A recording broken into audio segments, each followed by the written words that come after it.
உன் வாழ்க்கை பயணத்தில் உனக்கு துணை நீ மட்டுமே. துன்பத்தை தூரவை, இன்பத்தை இதயத்தில் வை, எல்லாம் சரியாகும். விட்டு கொடு.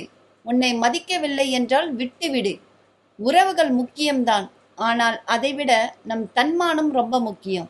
அஞ்சியும் வாழாதே, கெஞ்சியும் வாழாதே. உனக்கான வாழ்க்கையை உண்மையாய் நேர்மையாய் வாழு. உனக்கு துரோகம் இழைத்தவர்களை நீ ஒரு நாளும் பழிவாங்காதே. அதை காலத்திடம் ஒப்படைத்து விடு. நீ அமைதியாக இரு. ஏனென்றால் காலம் போல் மிக கொடூரமாக பழிவாங்க உலகில் யாராலும் இயலாது. அமைதியாய் இருப்பது மிக மிக கடுமையான விஷயம்தான். அப்படி இருக்க பழகிவிட்டால் நிம்மதி நம்மை தேடி வரும். கசப்பான உண்மைகளை வெளிப்படையாக சொன்னால் பல உறவுகள் பிரிந்து விடுவதால்தான் இனிப்பான பொய்களை பல பேர் அழகாக சொல்லிக்கொண்டு வாழ்கிறார்கள். நீ என்னதான் திட்டம் போட்டாலும் படைத்தவன் ஒரு திட்டம் வைத்திருப்பான். அதுதான் நடக்கும்.